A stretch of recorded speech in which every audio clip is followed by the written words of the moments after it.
So, let's piece together a story that connects the Roman Empire, ancient India, and one of the oldest Christian communities on Earth. It's a wild tale of faith, of trade, and of one single historical witness whose work would both validate and almost completely erase a 2,000-year-old legacy. All right, let's just start with a question that might sound a little strange. When you think of early Christianity, your mind probably jumps to the Middle East, to the Mediterranean, right?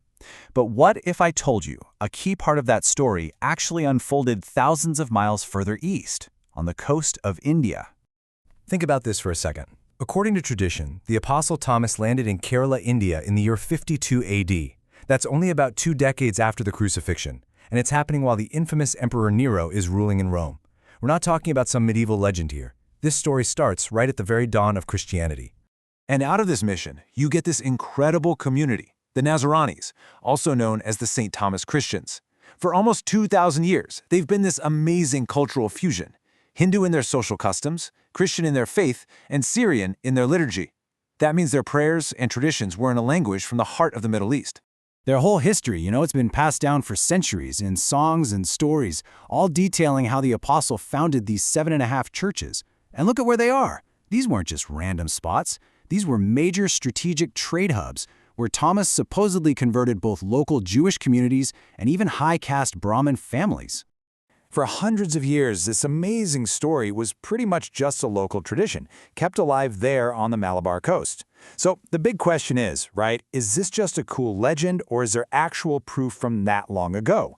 You can't just take tradition as fact. You need a witness. Well, that's where our key witness comes in, and to find him we have to travel back to the 4th century. Not to India, but to a scholar's small room in Bethlehem, which was right at the heart of the Roman Empire's intellectual world. Everybody meet St. Jerome. Now, this guy wasn't just some monk quietly translating texts. He was basically a one-man information hub, a human search engine for the ancient world.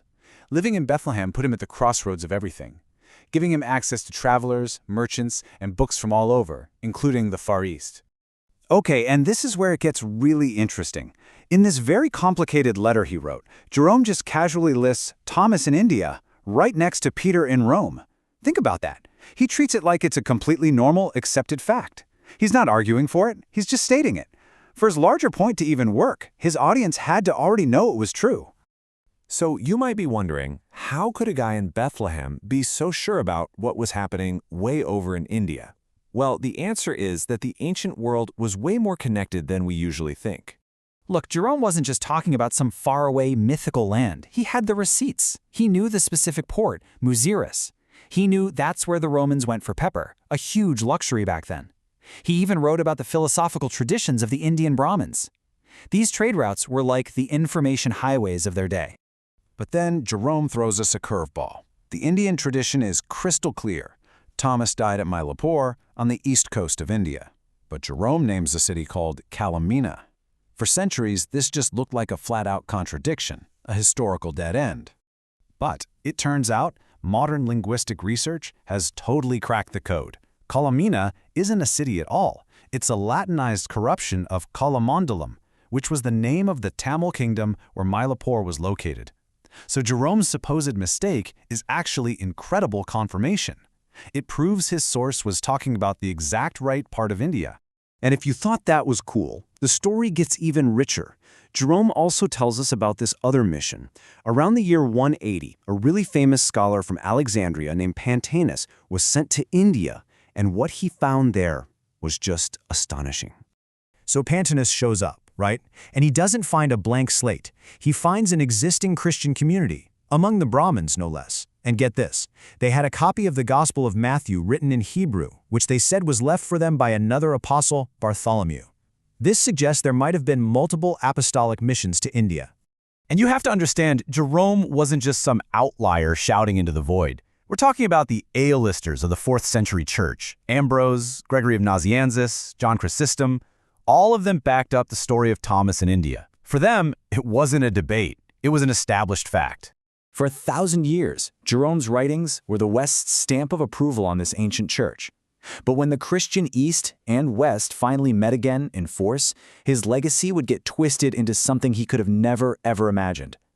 Okay, hit the fast-forward button. We're jumping over a millennium. The year is 1498, and the Portuguese explorer Vasco da Gama lands in India. He and his crew were absolutely shocked to find a vibrant, organized Christian community already there, the very one Jerome had written about 1,000 years before. And this is where the story takes a deeply tragic, ironic turn. The Portuguese, coming from a very militant European mindset, didn't see these ancient, unique traditions as authentic. They saw them as heretical. And the tool they used to correct them?